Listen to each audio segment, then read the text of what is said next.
All right, we are live. Good afternoon, everyone. My name is Abdullah Snobar. I'm the Executive Director of the DMZ and the CEO of DMZ Ventures.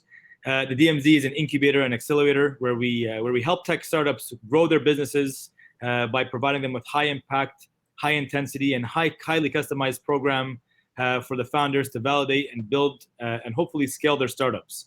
Thank you all for joining us today for another virtual DMZ chat. Today, we are super excited to welcome Sabrina Geremia, VP and Country Manager for Google Canada. So, welcome, Sabrina. Great to have you with us. Great to see you. How are you? Excellent, excellent. I'll share a bit more about you with our audience, if that's okay, and then we'll get started right into the some of the questions that we're excited to hear from you on. So, Sabrina has over 25 years of international experience in sales, marketing, and technology. She's championed numerous programs at Google aimed at helping Canadians and Canadian businesses to help them thrive in the digital economy. Sabrina was previously recognized by the Women's Executive Council as one of Canada's top 100 most powerful women, and there's no surprise there, that's for sure. And earlier this year, she was named Woman of the Year by the Women in Communication Technology in Canada. So congrats on all these incredible successes, Sabrina. Thank you. Let's kick things off with some rapid fire, as we typically do with all of our guests. So in a fun game that we like to call This or That, I'm going to ask, I'll give you two options, Sabrina, and you have to tell us which one you choose, i.e. prefer. So if you're ready, we can get started. Ready to go? Let's go. All right. AI or blockchain? AI. Dogs or cats? Cats. Google Maps or Google Calendar? Google Maps. It gets you places. All right. I think Google Calendar makes sure that I get places. Really, yeah. Depends how you look at it. Pasta or pizza? I'm Italian. A really nice pasta. Nice. Morning or evening? Morning, but not too early. All right. Instagram or Twitter? Twitter. Summer or winter? Fall. Fall. I like that. Thinking outside the box, Sabrina. I like that. Books or movies? Books. Books. The last question, and this is going to be a difficult one. Italy or Canada? Canada. I dreamt about Italy last night. I would love to just kind of, for this pandemic to be over and to have the chance to go back and see my relatives and friends in there. That's maybe a dream that I've got on the horizon. Well, yeah, I think we're all dreaming about Positano at this point, sitting down on the beach with a nice drink and just enjoying our time, right? But hopefully and a book using Google Maps to get us there, right? Oh, that's awesome. So why don't we get started, Sabrina, with the first question? So we know that you've been a 14-year veteran at Google, which is amazing and very impressive. So to start off, can you just tell us a bit more about your role? What does a VP and a country manager do at Google Canada? Yeah, so I mean, we have a big presence in Canada. So we're about 1,700 people. We're 4 offices, and it's this really unique role. The majority of my day job is I run our business development team, and they're the folks that actually partner with large clients across Canada, help them understand how to use our platforms and tools, from measurements to search to YouTube, to find customers and grow their businesses. Whether their target audience is Canada or abroad. So that keeps me pretty busy. But there's also the country manager role comes along with the idea of setting a one Google strategy for Canada. So you probably had heard that, we had Ruth Porat, our CFO, come in February. We have expansion plans to go to over 5,000 people in Canada across multiple offices, et cetera. So it's working with all the different people across the team in Eng and different functions, et cetera, to set a vision and a strategy for Canada, and to make that come true. Awesome. Sounds like a heavy role. Lots of really nice and cool things going on, but definitely no small responsibility. Maybe let's talk about the current state and what's happening, obviously with COVID. But more specifically, I think in the start of the new decade, 2020 began with a lot of exciting anticipation for businesses, large and small, both in Canada and abroad. However, I think COVID put a bit of a thorn in that, and it's changed the landscape of the economy and shifted the objectives in one way or another for every single company. Can you tell us about Google's response to the pandemic, with respect to helping businesses, and what new initiatives have been designed for startups and small businesses? Yeah, I mean, the 2020, I think every person on this call, and myself included, has multiple folders that say 2020 plans from 5 years ago. And I don't think any of us included the word pandemic plan or contingency plan for a major world event. So this was just such a crazy, unanticipated thing that hit us so quickly. And it is so huge. What I will say is that our team, like, we have been working around the clock to really respond to this and to help Canada, help Canadians, help our clients, help businesses across Canada really navigate this and come out strong the other end. So, I mean, I'll talk you through because there's quite a bit, and I think it's important, and there are some resources for startups, et cetera, to know about. So, I mean, the first and foremost thing is our mission, right? We are here to organize the world's information and make it universally accessible and useful.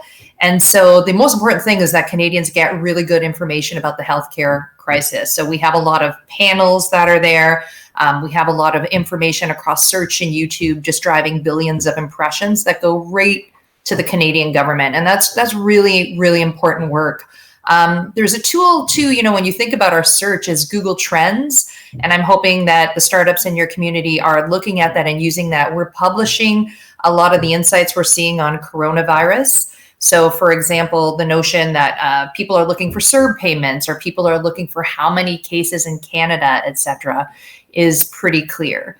So the information is really important. But then, you asked about what we're doing for Canadians and businesses. And the Canadians, when you think back to that March period, it was like the week of March break, we all set up home, and suddenly our offices were in living rooms, bedrooms, kitchen tables across the country. And our kids were suddenly at home with us, which was another really interesting thing if you are also a working parent, right?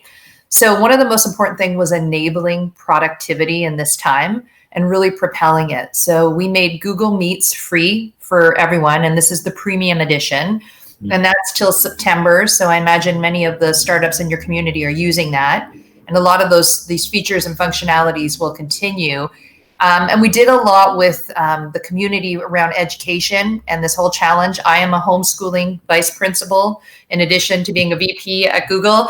And let me tell you, it's challenging at times, right? Like, especially when everything was pivoting over. So Google Classroom is something that has really accelerated. I think there's like 185 languages. It's gone from 50 million to 100 million adoption. And in Canada, we really focused on training teachers. So we trained 10,000 teachers, just like opening it up, helping people use these tools, because they too were working from home, right? They were teaching from home. And we have some really great sites called Teach from Home, Learn from Home, that are really helpful for folks. So that's critical. And I think, like, the underlying part of this too is just skills, right? Like, everyone is learning digital skills and using digital tools at an unprecedented rate. So we have doubled down a lot on our skills to meet the moment.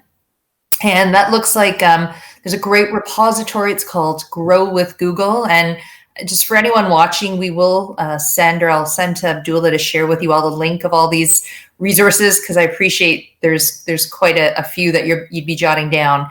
But in Grow with Google, we have a lot of the modules and the self-paced learning that we use at Google to learn things. So I've told the story many times about, like, introduction to machine learning. We retrained all of our engineers, and 18,000 people took this course. Now it's free for anyone. Skill Shop is basically what my team uses to learn about digital marketing. And there's a really new, neat one called Grow with Google on Air. So you can sign up to these trainings, and then when you signed up to them, you can get virtual coaching one-to-one. So for those, and there's some really neat ones if you go on the site right now, that are a lot wider than just digital marketing or a product. So if you're a startup and you have some capacity there, I would really encourage you to check that out. And then the core of what we do is businesses, right? It's supporting businesses. And one of the big initiatives we launched in this period is called Shop Here. We met really early, and we stared down the alarming stat of, like, just how important small businesses are to the Canadian economy. It's 90%. And the majority of them don't even, they're not digitally ready. A lot of them don't have websites. So we partnered with Digital Main Street. They're the ones driving it. Shopify is involved. A lot of other great partners are involved. And the goal is to get 50,000 small businesses online. And it's hiring 1,700 people. Like, these are all students that are being hired. So learning great skills. Hopefully they'll be the pipeline for many of the startups that are on this call, and pairing them with these companies and trying to get these companies online really quickly. So it's been a lot, and there's also work going on in the healthcare area. There's a lot of work going on in data insights when you think about the mobility reports that we are publishing to show, as the economy opens and closes and restrictions are in place, where people are moving at this aggregated level that, have been really helpful. So there's been a lot of really great work, but it's really about Canadians and skills, helping them find jobs, helping support the startup ecosystem, helping support businesses of all shapes and sizes. That's amazing. And we're going to talk about skills in a bit, in a couple of questions from now. But, I love what you're doing, because in many cases, you alluded to this, we're actually helping a lot of people that were not as digitally savvy connect right now to people that they would have a hard time connecting to because of the challenge of COVID and social distancing and whatnot. You're helping amplify the need for startups to be able to use technology at a much more rapid and efficient way and pace, and obviously doing it for free. So thank you. And I'm glad we're using your platform today. And then you're also helping, to your point with Shop Here, you're helping support Main Street, which I think is incredibly important, assuming that we want to see small business continue to grow and thrive, even in a digital economy where it's a bit harder, or maybe they weren't moving at the same pace that they should have. So I think it's all such good news, and I'm glad that Google's really ahead of the game on this one. So it's fantastic. If we move on to the next question, and maybe I'll preface this question with the following. Before Google moved its offices in Toronto to 111, you were actually located right at Yonge and Dundas Square, called 10 Dundas Street East, which is where the DMZ is currently headquartered. So we took over a lot of the cultural feel of Google, and we thank you for all the stuff that you left behind for us to kind of build on, and I think we really appreciated all that. So it goes without saying, Sabrina, that Google's office culture has been admired and so many times replicated among thousands and thousands of companies, tech and non-tech alike, which included things like delicious treats, games rooms, maternity rooms, or even communal sitting areas to bring comfort to employees, faster collaboration, and even build a really strong culture. So now today, you kind of fast forward to 2020, millions of Canadians and even people outside of Canada who typically worked in an office environment are now working from home. Many employers, big and small, are obviously developing new ways to manage distributed teams. What steps have you folks taken to maintain team culture during this time? And what advice would you share with small businesses, leaders, even like people like the DMZ who are still climatizing to this, completely digital setup? Understanding that Google is the leader on this front. Yeah, it's amazing, right? Almost as you said that, it made me think, this is the great equalizer of culture, right? It doesn't matter if you are a huge business with a beautiful office or someone working, we're all working the same way, right? Sure. And so it's been a big change for us as well. And, I know and love that office that the DMZ is in well. And, when I was a board member of the DMZ, I loved coming in that room because it had just so many memories for me, right? I sat all over that office, so I know it really well. I think the first thing is in this period, I think it's really important to anchor on your purpose. And your purpose really needs to be about the meaning and what you're trying to drive. Like everything I just described that we've been doing at Google, for me, I have been so motivated by our purpose of helpfulness as a company and helping the Canadian economy through helping businesses, helping Canadians, right? And then also helping my team, right? So I look at it that way. I call Team Clients Canada is what I always try to think about and how I anchor myself every day. And helpfulness is what we're trying to do across all those things. So thinking about what your purpose is, communicating it, over communicating it, living it, I would say is the windshield wiper to volatility and all of these things in these uncertain times, and is really, really important. to think about. And I know so many startups and scale-ups in Canada have an amazing purpose. So now's the time to really kind of think about how you make that come to life. But I would say we focus on three things. We focus on the people.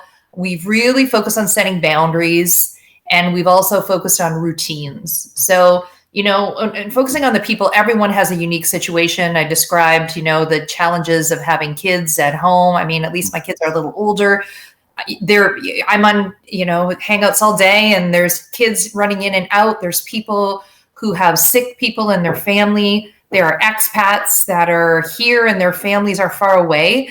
So I think really knowing what's going on with your team and making that space for this conversation. How are you checking in?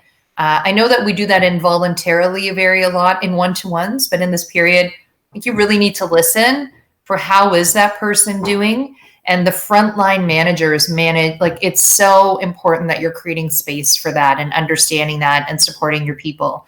Second thing on boundaries is I think, you can burn out pretty quickly doing this all day with no breaks, 10 hours a day, you got to set boundaries. So whether you're using the functions on Google Calendar to say, I am out of office after this time, that you're fully present in other things that you're doing with other people in your life, that you're making mini breaks. I mean, one thing I've really enjoyed doing is I've certain one-to-ones. Now I'll do a walking one-to-one. So I schedule it as 45 minutes. The person sends me the agenda with the key write-ups. I have 15 minutes digesting time of that agenda. So it's actually calendared. And then I put on my Google headphones and my phone and my shoes, and I am walking around the neighborhood discussing the points. And the person with me usually brings their phone and they're walking in their neighborhood.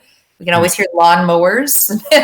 And then they take the next steps and action items and so on. And I think that one has been great because it just separates you. I know some other people are not doing all GVCs all day. There's a lot of research and, news articles on how much that tires you out. So flipping some to phone calls. And I think, really putting boundaries is important. And then the last thing is routines. You've got to restructure your organization and your operating model for this type of interaction. So our weekly all hands is really important to us. And we kind of just up-leveled the game quite a bit on this. And I've never seen a bigger turnout every week than I have in this work from home. Some people join 25 minutes early just to listen to the music and while we're waiting to start up, just to have the sense of belongingness. It's really interesting, And so I think these at-scale moments that you orchestrate and your team moments and the routines that you have, one of the things we're really focused on is also using our time more effectively, making sure you've got great meetings, that you have an agenda, right? That the purpose is clear, that it's followed up. Because if you don't have that, cancel the meeting and give people back time. And I did that yesterday. We weren't ready for this meeting. I gave 10 people back an hour of their day, and I think everyone was super grateful for it. So just using the moment. And I will say that this is a hard moment. It's hard for everybody. And, but it's also a really productive learning moment. I'm seeing people grow in this period, and I'm seeing us just get sharper and better in how we work. And I think that's a real opportunity for everyone, is just to take the most out of this moment, because there's a lot of good that can come from it. Love it. Tone from the top. And I think it's important to actually ensure that that you're pushing that message out, because a lot of employees and colleagues don't really know what the best practice approach might be that would keep them, as a valued member of the team, right? Rather than looking like they're trying to slack off or whatnot. So good that you're actually putting those measures in place and kind of giving that flexibility. So appreciate it, Sabrina. Maybe moving on to the next question, which you kind of alluded to already regarding talent. But before the pandemic, the Canadian workforce was already dealing with a pretty big shortage of skilled tech talent. So a report prior to the pandemic found that 72% of Canadian CEOs showed that their concern about the availability of digital skills in their industries was lacking. And I think it continues to be that way, and if not, probably more, especially on how fast we've grown on the digital side. So with move to more remote teams as a result of COVID-19, there's obviously a more urgency for digital skills than ever before, and the digital skills gap continues to grow.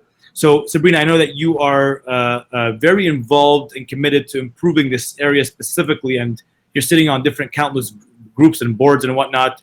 Can you tell us a bit more about Google's programs for developing the digital skills needed to face the challenges the pandemic has created, and how business leaders can equip and train their own staff for the new remote settings in a time crunch? Yeah, I'm really passionate about it. And I would say actually this period is accelerating the skill base of the Canadian workforce. So I'm hoping that in the longer run, if we get this right, we can come out of the other end with a more skilled workforce. I think there's a lot of work to be done. I'm on the Future Skills Advisory, and it's a real paramount thing about what is working and what isn't. Actually, it's a great place for, if you're really interested on the theory behind it, the Future Skills Advisory has some really good research. And there was one stat that, like, I don't know, haunts me still. Something like 6 out of 10 Canadians who are working have not received training from their employer in the past 5 years. I was so taken aback from that, because I think about how much training is a part of our everyday life. Like, I'm a senior leader at Google. I do the same product training as someone who is got a year's work experience or a couple of years and is just new on my team. And this is technical product understanding. And I have to pass exams every 3 months. Right. And it's just because digital changes so rapidly that if you don't have, and that's probably the most important thing, if you don't have the mindset to want to learn, to always learn, it's going to be really tough in this industry. And I think that's what I love about this industry, is that you're always learning. So I would say the mindset, and hire for the mindset as much as you hire for the skills, and making sure that people are always going to do that. But I think in terms of skilling, my urge to all the business leaders out there is that you make this a priority for your team, whether it's 2 people or 200, right? And you think about the skills that you need today and tomorrow. And there's different ways to think about it. You can benchmark other companies. You can think about where your business model, but it's very much linked to your goals, your business goals of what you need to do and go to. And then you set up a plan, and you have the person own their learning and development plan, right? So some of the resources that we can have to help you out with that is the Grow with Google site. Like I said, that exam that I do, go to Skillshop. Like, the majority of this training there's an abridged version of it there for everybody to use. There's these Grow with Google on airs, soft skills and hard skills, right? How do I lead in these times? How do I do all these different things? And a lot of learning, it doesn't always need to be a formal course that you're pacing. Mentors, sponsors, etc., and just doing the work. Like, I think the beautiful thing about digital is hands-on keyboard is the best way to figure these things out, versus just sitting in a classroom. But, we've hired people that knew nothing about digital, nothing. Yeah. But they went to BrainStation, they did, the online certificates on search, and they showed up in the interview so well. And we're like, we'll take a bet on you. And they're some of our best people now, right? And it's entirely learnable, which is what I appreciate about it. That's awesome. Fantastic. Thank you for that.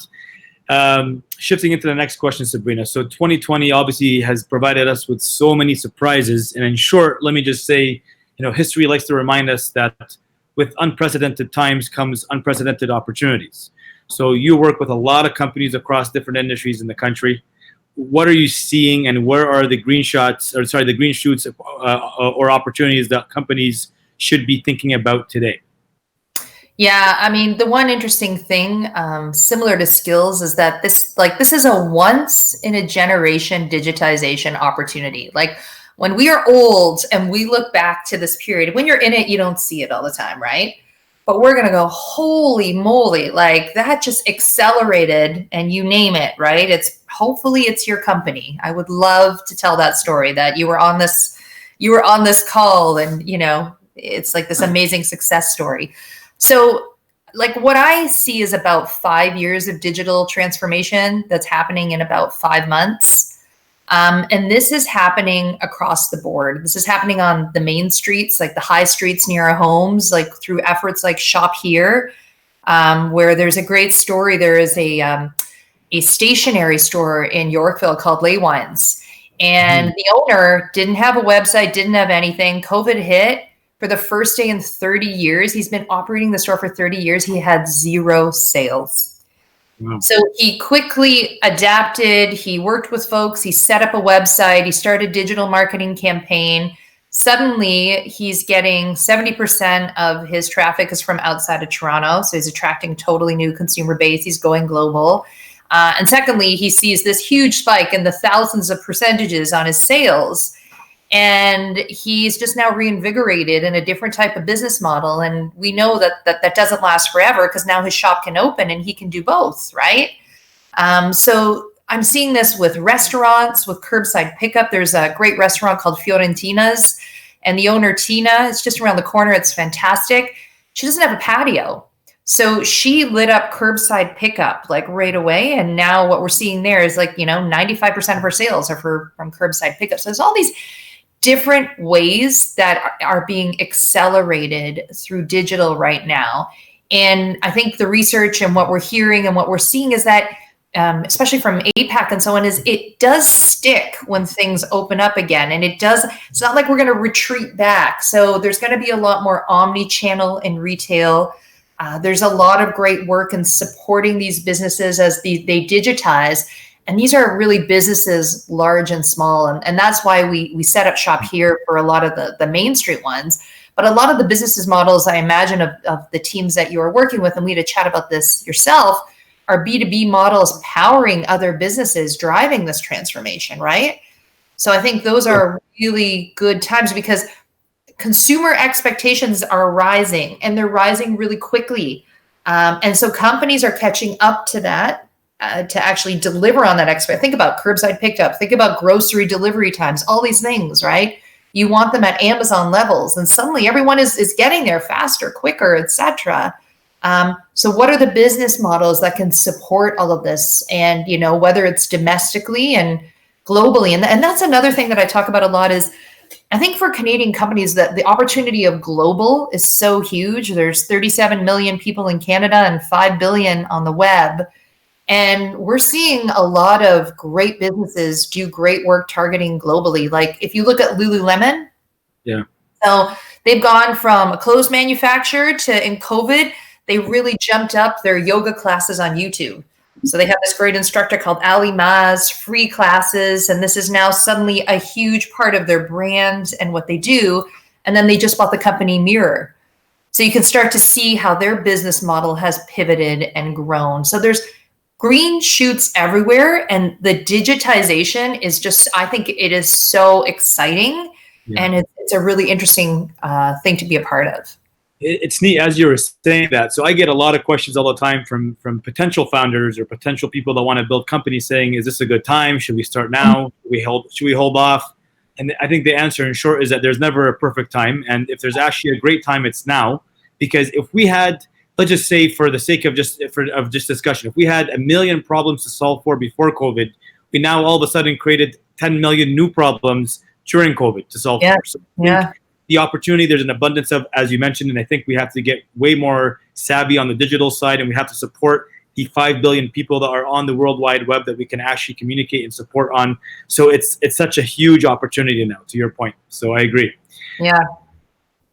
Shifting into the next question, and maybe along the lines of founders and startups, building and selling in difficult times.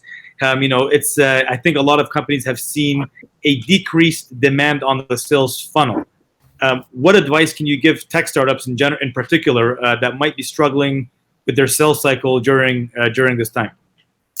Yeah, I mean, I think you said it very well, that the tea leaves are pretty clear on where things are going, and so it is a good time to take stock of what you're doing. And when you're thinking about the sales funnel, I think really understanding what the business objectives of the person that you're selling to are, and how do you position yourself in their business objectives and not just yours, and how do you anchor your sell on that? And then if you focus on that, and then you follow the places where they are at and the digital tools and, the right way to have a conversation about it and so on. I think that's really the wisest advice of anything, because everyone is having, a different time right? Some are doing great, some are having a hard time. So you're selling to them as well. And I think really knowing, so that discovery process of where are they at right now? And how do I help them solve their post-COVID opportunity or problem is a good place to anchor. Awesome. I'm going to ask one more question before we shift into pre-submitted audience questions, Sabrina. And the last question I'll ask is probably one of the most important questions that we actually have, and it's given on the ongoing conversations around Black Lives Matter. Google has announced that it's going to be taking several steps to strengthen its commitment to racial equity and inclusion. I think there was something along the lines of making products more inclusive and improving diverse representation within internal leadership. From your end, how is Google Canada playing a role in building more inclusive practices and policies that perhaps maybe startups and founders watching today can leverage in their own organizations? And maybe just a follow-on to that is how is Google supporting Black businesses and startup founders? Yeah, I think it's such an important question, and I think we all experienced the crisis within the crisis and the crisis, and it just hit us in such a personal way. And, the first thing is I would invite everybody to just make the space with your team to talk about it. It's something that we did, and we've created a lot of space, and people filled the space with, I think, amazing stories that have changed all of us. And I think that's one of the most important things that we can all do is to listen and to understand, but then we have to move to action. And I really do appreciate, Sundar wrote a blog about our commitment to racial equity, and you can see the steps that are being taken. There's quite a few steps on internally. So really making sure that we improve our representation at Google, that we improve our training, our hiring practices, that we look at supporting Black Googlers, whether it's through wellness, whether it's through, just the right level of endorsement and mentorship and sponsorship, et cetera. One tool that is open source that could be helpful to some folks on this call is the unconscious bias training. So there is a site called Rework where we have an outsourced version for folks to use. And I think that's all really important. But then there's also the external, and this is really about building products for change. So there's a lot of work going on right now that's ongoing where there are folks looking at how do we build the next generation of products for change? How do we really use this moment to shape the future that we want? And that includes, there's a fund for YouTube creators. There are funds for Black startups. A lot of those are US focused. But there's some really great work that's going on there as well, because this is just a really important conversation, and we need to start with the companies that we are in and we lead, and then also with the products that we build externally. And I think we are underway with localizing all of those commitments and taking action, and people are really, really passionate to help. I mean, one example is Shop Here. So the 1,500 students that are being hired, there's a real concerted effort to really focus on diverse groups in this hiring, because, you give a student that type of opportunity, which is just like this amazing internship where you learn digital skills and you coach. So you learn and you teach, et cetera. Like that's a doorway to a career in tech or digital that may or may not have been there. And, I think if we all work on this together too, we're going to get the tech industry that we want on the other side. And I think diversity is critical to everything that we do in tech. Well said, Sabrina. Thank you for that. That's going to be all the questions from my end. Now we're going to open up for questions pre-submitted from the audience, if that's okay. The first question comes from Arya Dixit, CEO at Wave, who's asking, what are some of the biggest challenges you have had to overcome in your personal career, whether that be at Google or even starting out at Procter & Gamble? Yeah, I mean, it's so interesting. Sometimes I find that there's this idea that folks get to certain roles and they didn't have challenges. Well, I mean, I can tell you that like my career was just filled with them.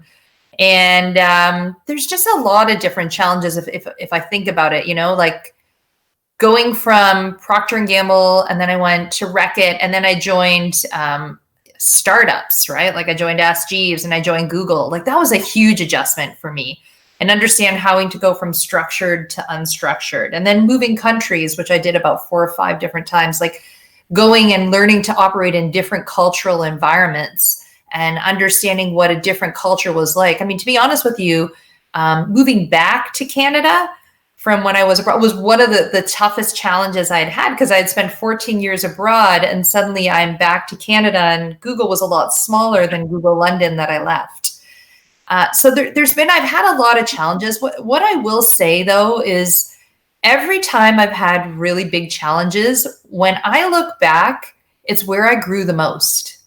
And so sometimes I've sort of tried to coach myself for two things: is one, to be comfortable with discomfort and just be like, oh, and when I feel uncomfortable, I'm like, wow, you're growing right now. And that's good. And to kind of, go up from that and look at that. And the second thing is to force myself into discomfort when I think it's got a benefit. So for example, there was a time that maybe speaking in front of a large audience would have made me uncomfortable, or I'd have to, not be less certain about how I spoke. And now I made myself do it so many times and times and times and times. I tell this to folks on my team who ask about this. Like, if you want to become great at speaking, at public speaking, we'll just line up 10 speaking engagements and get feedback. Right? It's not like you can do Toastmasters, do all those things, but great. But like make it and I still have people ping me after I do, they send me notes. Here's your one up, here's your one improve. And I do that to certain people on my teams because I know they're working on it. So I do think that challenges are hard, but I think they're a great opportunity as well. I love that example because I remember my first couple of weeks on the job in the DMZ about 5 years ago.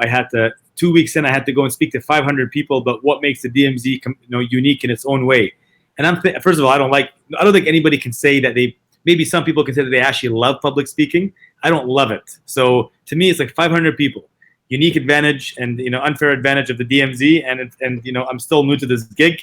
I'm trying to figure out who's the staff I'm working with still, and it was just insane. But to your point, sometimes it's good to kind of dive into the deep end and just try things out and get feedback and improve. You're right. Abdullah, you're great at public speaking. And it's so funny that you would say that's not your favorite thing, because I think it's one of your strengths. Oh, definitely not the favorite for sure. But again, great feedback on that area. And I think people have to embrace, to your point, the challenges that sometimes come with life, right? And you have to. I think the part that maybe pushes people away that I always realize is the fear of failure. But people sometimes refuse to understand the wisdom of failure and how beautiful it can actually be sometimes when you allow it to happen in a more calculated manner, where you've tried, you really put a lot of effort into it, it didn't work out, you take the learnings, you try again, and it becomes a success. So you're absolutely right on that part. The second question we have is from Kate Goodard, founder at Fixed Bar, who's asking, what advice do you have for a young brand trying to stand out online in this environment, and what can the brand do to set themselves apart from not just their competitors, but also the swarm of many other brands targeting customers, where it gets so confusing, as I'm sure you're aware. Yeah, there's some great think pieces, even post-COVID, related on our Think with Google. So I would really encourage you to look at that. Like Fab Delan, who heads up marketing for Canada, has done some really good things on how they're thinking about marketing and how to think about brand building. So I'd say in this environment now, you got to focus on the user. So you got to know your target inside and out. And I think you have to be authentic, right? And authentic doesn't necessarily mean that you need piano music and it needs to be like a COVID response ad. It's really being authentic to the moment, authentic to your brand, and authentic to where you want to go with all of this. And there may be pivots in your marketing approach, right? So we're seeing a lot of folks really anchoring on flexibility, really understanding their high value customers, et cetera, and having personalized messages for smaller subsets versus trying to have like a big blast one-to-many on everything. I think there is also a lot of amplification happening in different mediums, et cetera, on social and beyond, and on YouTube and on video. I mean, I'd say know your audience, be authentic, test and learn is never that's the stayed true on it. But also know when to fail, linking back to our thing, and know when to actually decide that this creative or this approach isn't working. Let's relook at something else. I think is important to think about.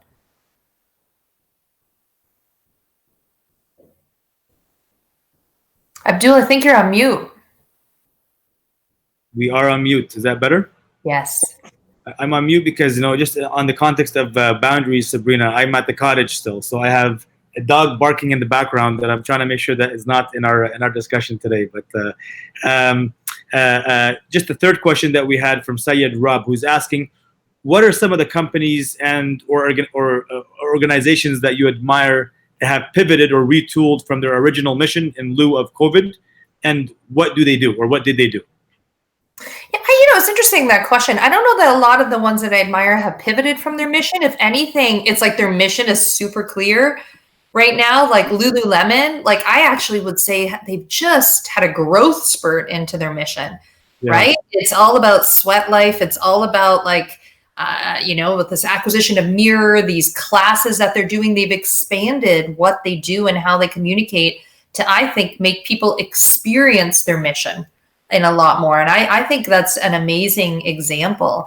And I also think a lot of the small businesses right now that are just pivoting so quickly and moving over to do all this is amazing. Like I'm seeing large businesses and small, like just really excel in this. Like even RBC, the work that they're doing right now to support local. A lot of the banks are doing really great work in Canada. I think Shopify has met its moment. Some of the ads that they've done also, that I've seen that they've done with us on YouTube about a farmer calling their helpline and saying, "You've saved my business on this." Like they're lighting up retailers across the world to meet this moment. So I think there's some really, really great work going on to really showcase what your mission is. It goes back to the first thing we talked about: know your purpose and communicate your purpose. Love it. Last question from the audience, and this question comes from Adam Del Angel, founder at Landsland, who's wondering, where do you get your inspiration, creativity, and passion to keep going, especially now? And I'm sure the kids have a lot to do with that, for sure, Sabrina. Yeah, no, that's such a good question, because look, folks, it is tiring, and I just want to give you all just like an injection. I just hope of like, we will get through this. This too will pass. And a great deal of respect and empathy for everything you do. I know you're all working so hard. And for me personally, it's the purpose. And I actually I am energized and also at times tired by this period as well. But the energized for me is that team Canada and our clients, like just helping weather this storm is really what fuels me, right? Because this is a moment that leadership matters a lot. And the work that we're doing with our clients, if we're lucky with all of you, is going to help you get new customers around the world. The curbside pickup that I helped Tina at Fiorentina, trial early is 95% of her business right now. Lay Wines, the work my team did with that is helping him stay in business. That to me, those wins and anchoring on those wins and telling those are very inspiring to me. And I'm very oriented to my team and helping support them and get through this crisis too, and building leaders for the future in Canada. And I'm very energized by the notion of Canada. Like if we can invest in skills, if we can invest in diversity, if we can grow collaboration and do more of these amazing initiatives that are multifaceted, like Shop Here, like we're gonna accelerate the recovery quicker. And I'm just gonna leave you with one thought that I would love that you all join me on the bandwagon is I want Canada to own the podium on digital excellence coming out of this. And I think that means that you have great products, that all of the startups that you're working on, that we find the ones that are going to be awesome and we scale them, and that we hire people, we train people, and we do it in a way that is what Canada is, which is diverse and inclusive. And I'm super proud to be living in this country right now. And I'm super proud to be, part of a company that's trying to help in this moment right now. And I would say that's what fuels me. I love that message. And I think the two big things I got out of that, number one, don't let dark clouds blur the bigger purpose and the bigger vision of why you started in the first place. And number two, and I think we can all agree on this one, there is no better time or better place to be than in Canada, I think. And I think we have such an opportunity, to your point, to build on that, to make sure that we are ahead of the game, supporting the global initiatives around, whether it be tech, whether it be talent development or anything else. It is such a good time to be doing this. Sabrina, thank you so much for joining us today. Thank you for giving up your time. And I know that we're getting all these different video calls, and for you to carve out some of your time to help and speak to us, DMZ and our companies and our founders, is extremely, we're very grateful to you. Thank you so much. One of my favorite people in the country. Continue doing great things, and we look forward to connecting at some point soon. It's a pleasure, and just a hats off to all of you on the call, and and enjoy your vacation, Abdullah. You need some. We got to take those breaks, okay? Thank you, Sabrina. Have a wonderful day. Thank you. Thank you. Take care. Bye, everyone. Thank you very much for joining. Take care.